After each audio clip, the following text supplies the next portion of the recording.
virtual instruction within a multi-tiered system of supports, MTSS. His prior experience also includes being a music therapist, a certified behavior analyst, academic diagnostician, and a technology specialist and manager with the Florida Diagnostic and Learning Resources System. Mr. Davis has been a resident of Second Life for over 15 years, and he managed a region for USF for many years, designing the environments, doing presentations, and hosting meetings in world. He has presented nationally and internationally for over 25 years and has been doing presentations on virtual worlds, augmented reality, and immersive technologies since 2008. David Davis is Dave Lyle in Second Life. So, ladies and gentlemen, here's David Davis. I'll hand the mic to you, David. Thank you, Val. I appreciate it. Welcome. It is great to be here, and it is great to see everybody. I will start the transcript in just a moment as we get into it, and we'll stay fairly close to it throughout the presentation to make sure that I'm, providing support for those that like to read it. Plus, the transcript will be broken up, so if you want to copy it at the end to save it, to have it, it'll be easy to read.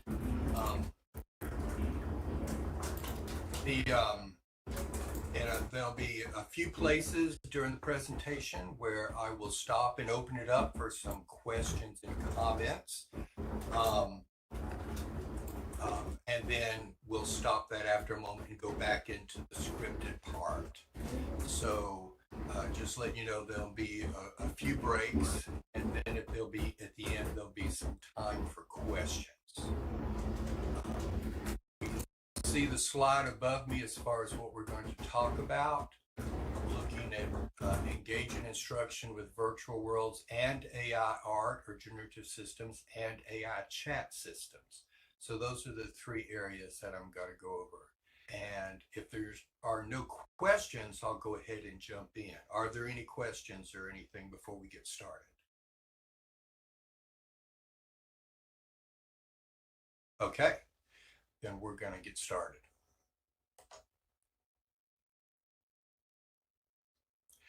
Yes, this is being, I believe, recorded and live streamed and recorded. So you should be able to watch it afterwards. Is that correct? Yes, it is. And we just put the link there in the local chat. Great.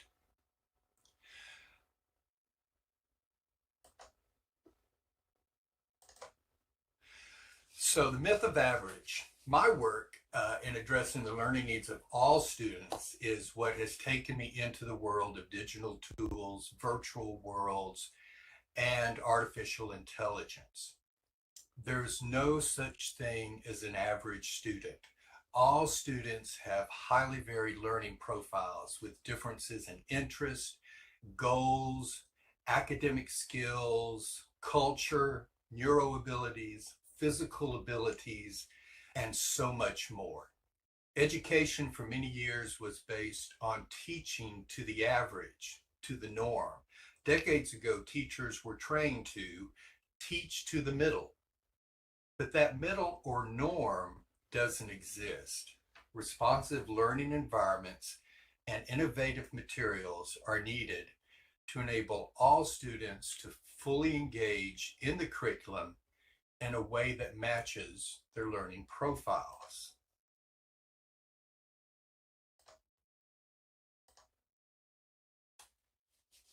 Every advancement in technology has included new ways to engage students in learning and support a diverse range of learning needs.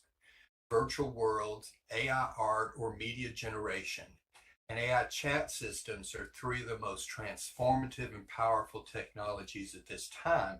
And it could be argued that these three types of technologies will be the foundation for an intelligent metaverse. In this light, it's critical that teachers and administrators start to understand these technologies, use them, and explore how teaching and learning will be affected. This presentation explores the benefits of these technologies as responsive learning environments that can result in high levels of engagement.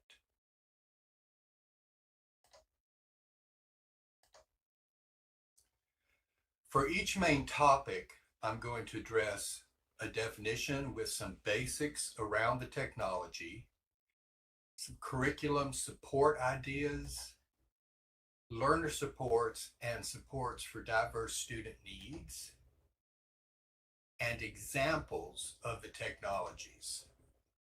At the end, I'll talk about disruption. Artificial intelligence in particular has been an extremely disruptive technology. As an example, ChatGPT became publicly available around November 2022.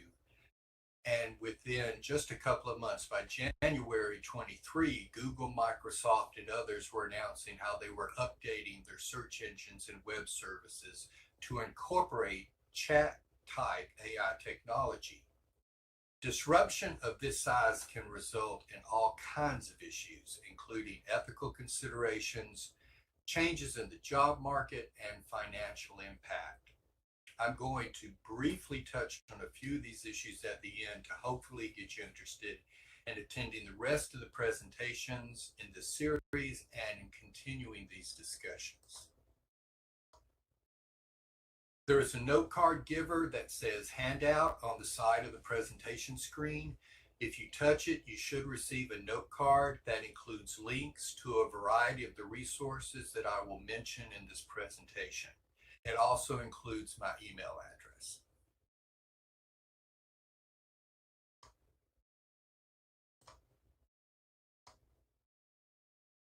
This graph is from the Metaverse Roadmap. The info is included in the handout. Came out a few years ago, and looks at 4 core technologies: augmented reality and mirror worlds, which are generally external to us, and life logging and virtual worlds, which are more internal or intimate. Augmented reality is the overlay of virtual information and digital objects on top of the world around us. This has been used in games and mobile device apps for many years. The Microsoft HoloLens was developed for augmented reality, and the new Apple Vision Pro is one of the newest products being developed to use spatial computing. Mirror worlds are virtual worlds that mirror real-world locations. Google Earth, Microsoft Virtual Earth, and the development of 3D virtual maps are mirror worlds. Mirror worlds strive to be highly accurate representations. So they're a little bit different than a lot of the places in Second Life that approximate but aren't perfectly accurate. Life logging is the digital record of a person's life, and this has become extremely commonplace. GPS histories on our phones track our movements and locations. Photos and their metadata track our locations and interests. Health apps track our health and exercise patterns. Our lives are being recorded and logged. And then virtual worlds, which are digital simulations of a world with designer physics and characteristics. And I'm not going to go a lot into virtual worlds since we're currently in one and having this meeting in a virtual world. So I know that you're familiar with virtual worlds. Some virtual worlds exist only when activated. Some are persistent. Second Life is a persistent world that's always in existence and active.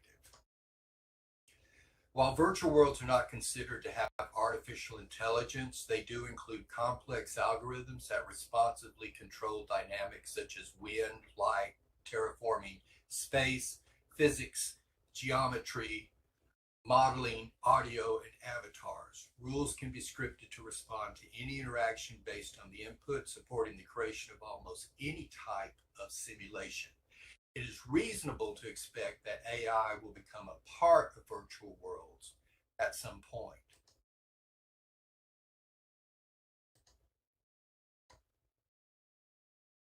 So looking at the curriculum, some curriculum uses, I know this group speaks to this a lot and has had a lot of meetings on this.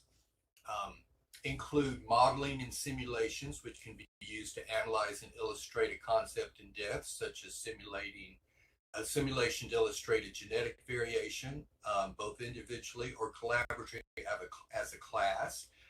They can be used to demonstrate and test solutions to real world problems. They can be used to recreate historical events.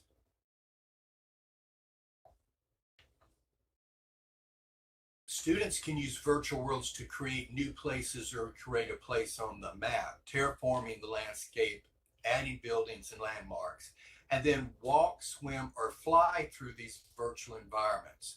And that builds visual spatial skills. In fact, just the act of working with prims builds a visual spatial understanding of geometric models and geometric transformations. Creating a model or simulation is one thing, but being able to move around and collaborate in that model or simulation is a very different learning experience. And virtual worlds, especially within immersive virtual reality, give us this possibility.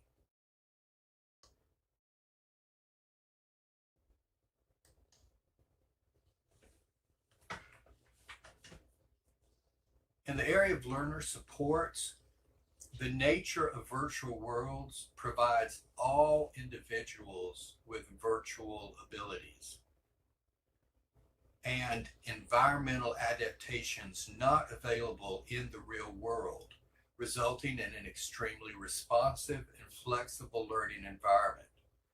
Students with physical disabilities now have virtual abilities. In fact, we all now have virtual abilities, enabling them to do things not physically possible. For us as well, like flying. For some, a virtual world may be the only place they can perform some activities and collaborations. And I'll go off script just for a moment here. One of the things that impressed me so much with Second Life was years ago, a friend of mine, Daniel McNulty, was telling me about meeting someone in Second Life who lived their life confined pretty much to their house all their time. And Second Life was their world. It was the place that they could go and meet people and talk to people and shop. It is their life. It's virtual, but it's actual. Everything is real, just like this presentation. And that's incredibly powerful and engaging for so many students. Students who are neuroatypical can reduce the complexity of social interactions. They can adjust visual stimulation, and they can adjust communication requirements. Individuals who have difficulty working in two-dimensional media due to cognitive processing issues, such as dysgraphia, can excel with modeling in three-dimensional space because of strong visual spatial skills.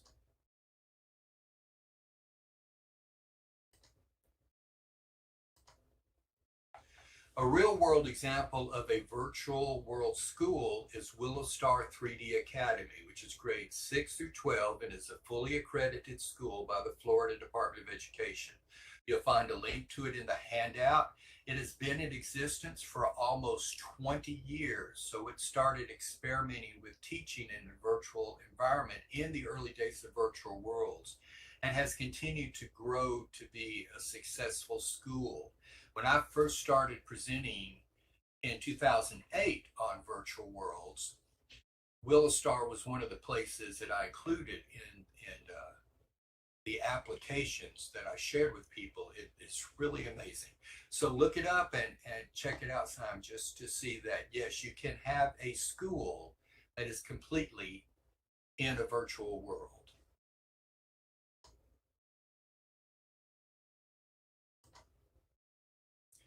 Okay, we're going to take just a moment now to see if there are any questions or comments.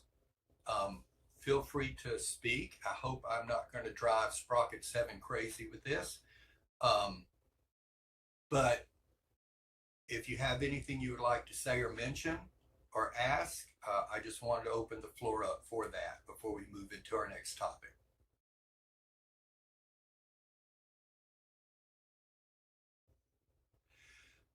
Yes, being able to do math when people are going to college almost online anyway, being able to do it in a virtual environment could be absolutely incredible.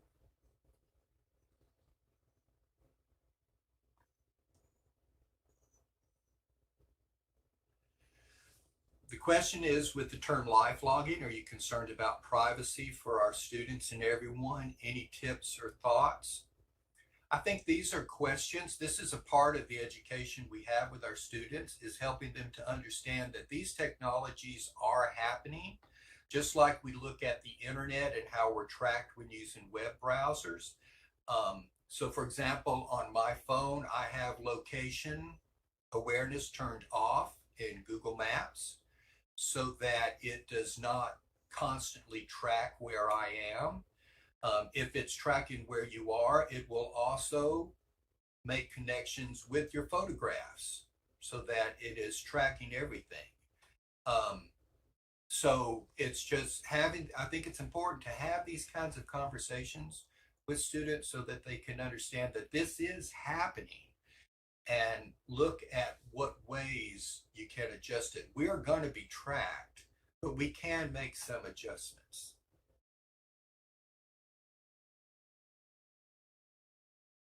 Anything else?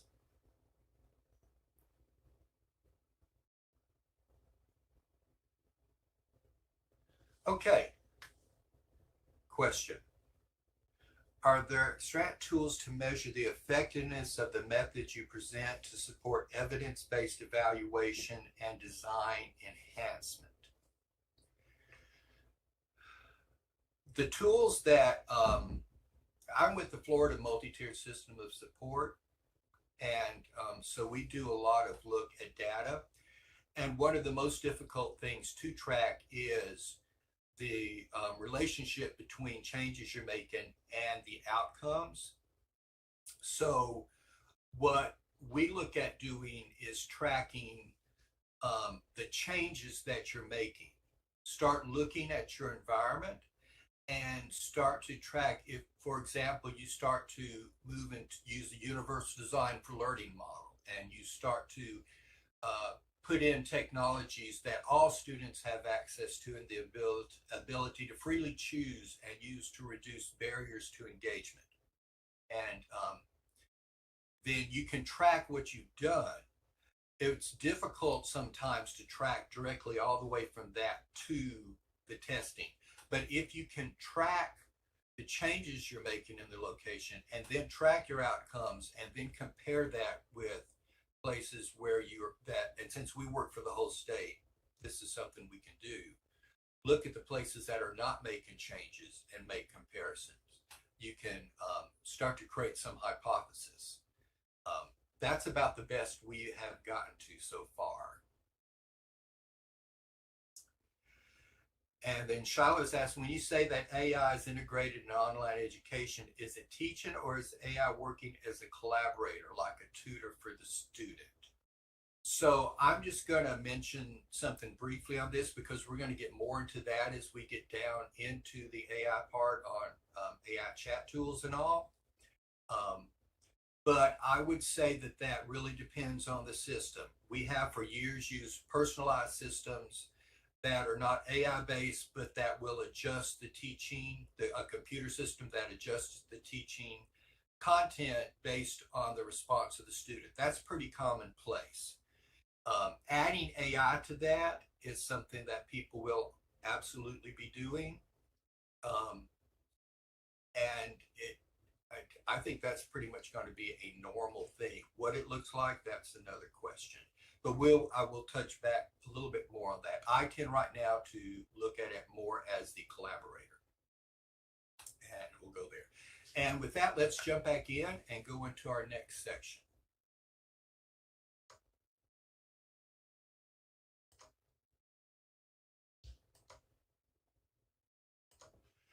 So I'm going to talk about artificial intelligence art systems. There are a lot of generative systems, music, all kinds of things, but I'm going to focus on art because it's a biggie at the moment.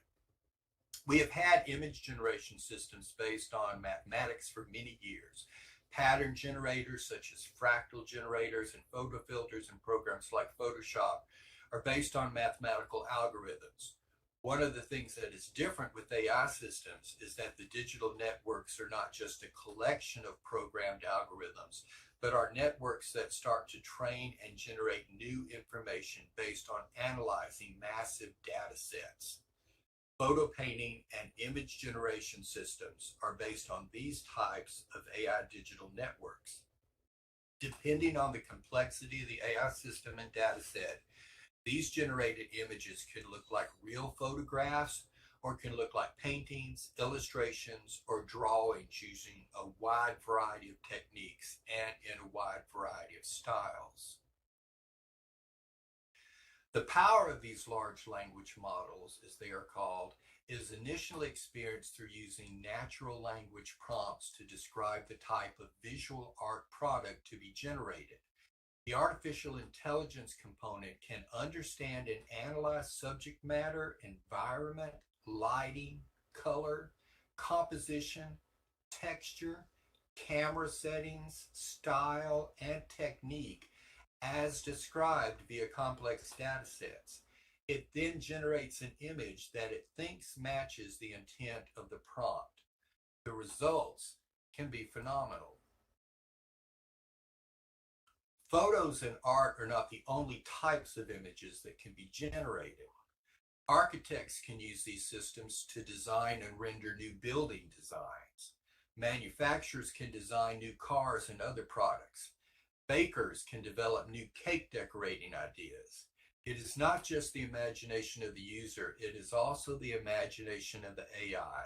It is a true creative collaboration.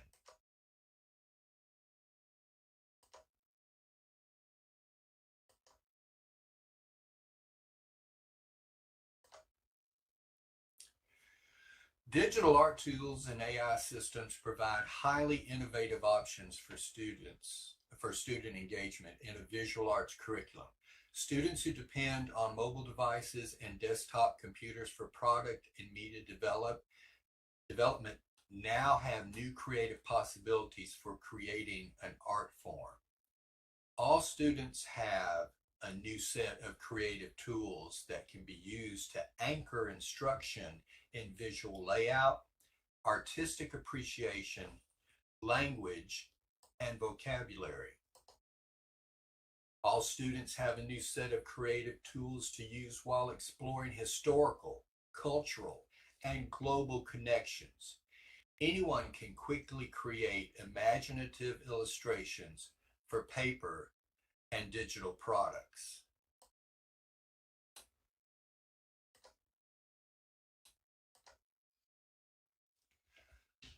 AI art systems provide new opportunities for fully inclusive creative art instruction, where all students can create art forms using different media while working together from the same descriptive prompts. Students with limited gross motor skills can now create sophisticated artwork. Neuroatypical students have new methods of communicating what they feel and are experiencing. The use of prompts provides new opportunities for inclusive, augmentative communication systems as students work together on prompt writing.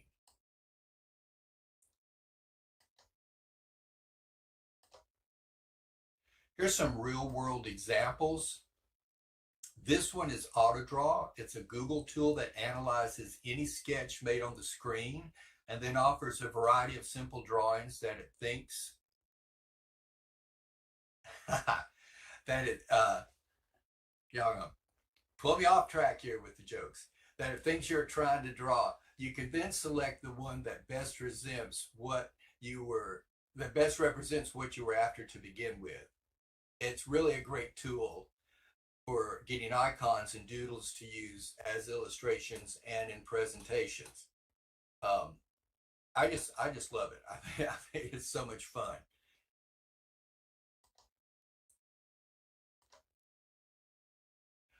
Dream by Wombo is a free and pay generative image program that is a great way to start to learn how to write prompts and create images in different artistic styles. It has a very easy interface. Um, I made these with the free version. It's where I usually tell people if they want to start somewhere, go here because it's a great way to get your feet wet in this.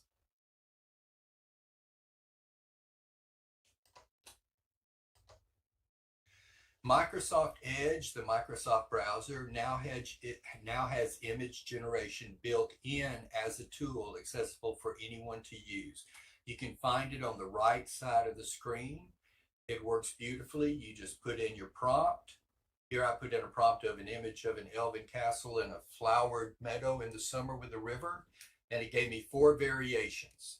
Um, it's there. If you've got the system, it's in place.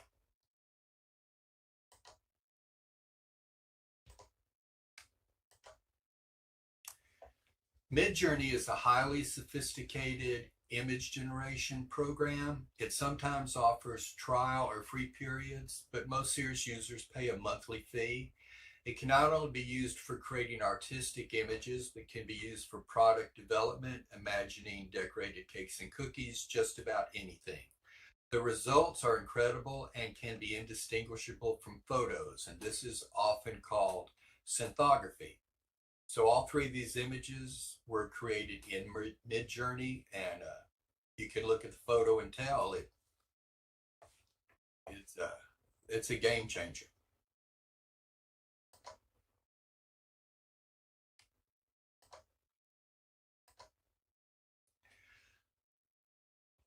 AI Artist webpage, the link is in the handout, is a page I created for a University of South Florida program on AI art systems. It includes extensive examples of AI art tools and information on how to write prompts.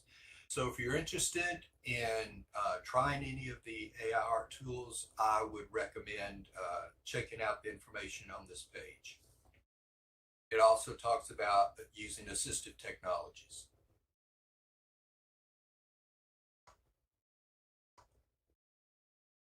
Okay, we're going to take a moment now again and find out, are there any questions or comments?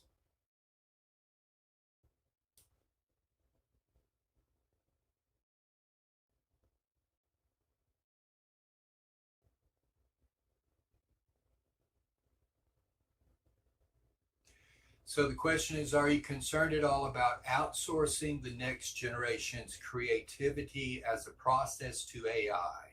For example, if AI can create it quicker and better, why even try? I think a lot of artists use these programs, even though they're going to go ahead and paint, but they use these programs as a starting point to inspire them in ways that they never would have done to begin with.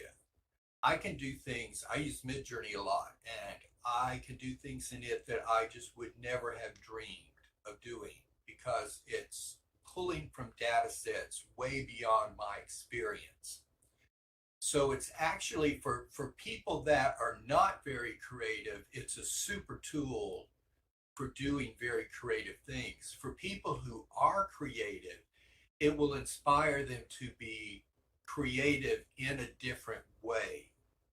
And I think that's part of the issue that we will hit again when we get to the discussion on disruption is that when all of a sudden something can create a product for you, or in this case, can create a painting for you, where is your creativity?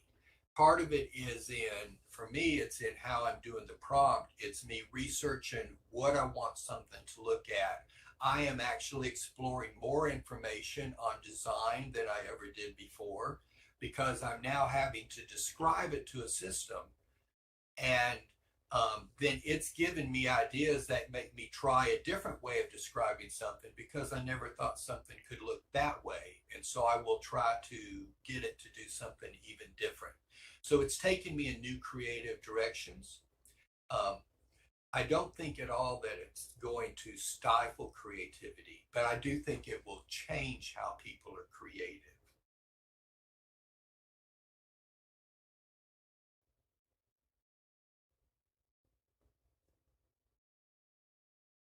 Any other questions?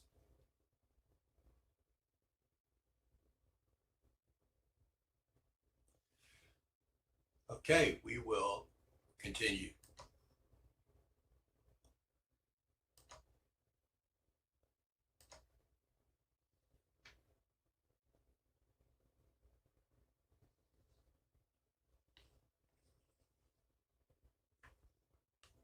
And just to go back real quick, yes, um, the comment, I'm sure real artists could do things with AI that I could not.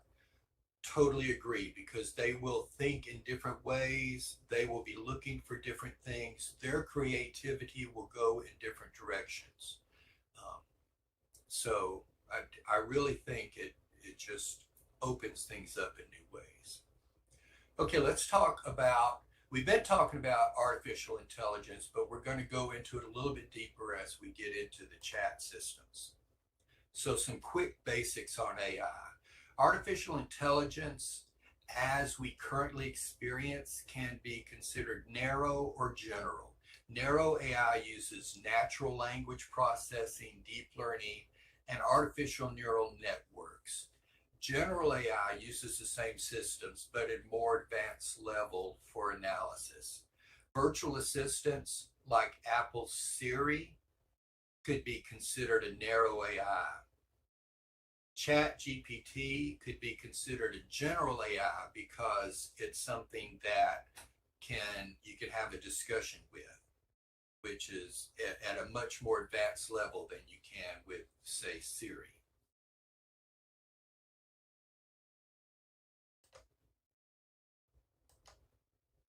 AI systems can also be viewed as being reactive or evolving. Evolving systems have a type of what I call working memory. Reactive systems tend to deal with the present. IBM Watson playing chess could be considered a reactive system. Other systems have session-specific memory of what is happening and respond accordingly, learning and adapting during the session. And that's more like what you experience with something like ChatGPT. Artificial intelligence chat systems are large language models, LLMs, that process natural language, which is just the way we talk every day, enabling users to have human-like conversations with the AI. They have access to extensive data sets of information and include complex algorithms for completing many types of writing and information processing tasks, such as composing emails, writing essays, writing articles, summarizing text, writing stories, and more.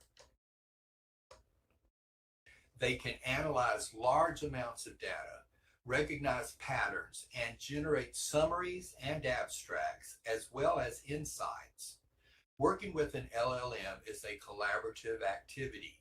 Users can use natural language to train an LLM to help it understand the goals of the activity so that the responses of the LLM closely match the user's needs.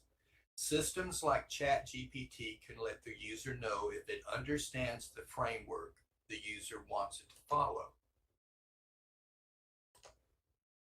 What this means is that these new technologies understand what you say and write, and they can adapt to that. With ChatGPT, you can use regular language to describe how you want the system to work with you. You can describe, for example, what type of writing style, reading level, and text complexity you want the system to work in with you as you write together. You can ask it if it understands what you have said. If it says yes, it will operate in the way you have described for the rest of that session, generating text in the style, reading level, and complexity you have asked for as you work together.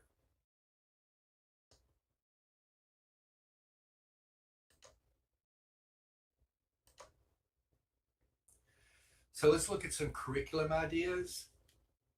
The use of tools like ChatGPT, this is in communication, has become prevalent in journalism and media development already. Many news articles are now written by an AI, so preparing students to use these tools is important.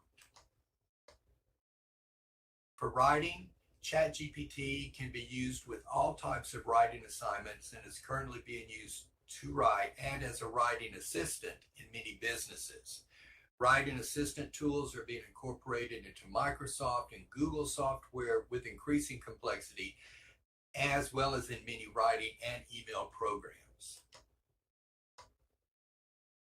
In research, AI systems are great at digging through research and identifying relevant data and published papers. There's an example in the AI chat resource that will be shared later. It's a great tool to use. Collaboration. AI systems can be great at translation to ensure clear communication. They can be used by groups to streamline networking activities, summarize information so groups can easily work together, and guide brainstorming sessions. In mathematics, AI systems that are based on the language of mathematics are amazing. Wolfram Alpha is an example system. Large language models such as ChatGPT have improved over time and can perform a variety of calculations and solve equations. At this time, Wolfram Alpha can be accessed through ChatGPT 4. Systems like ChatGPT can also write programming code in a variety of computer languages. In science, AI is transforming the field of science from data analysis to analyzing and synthesizing information, identifying patterns, and providing possible insights and hypotheses. While there are issues to deal with in regard to accuracy, the potential is enormous.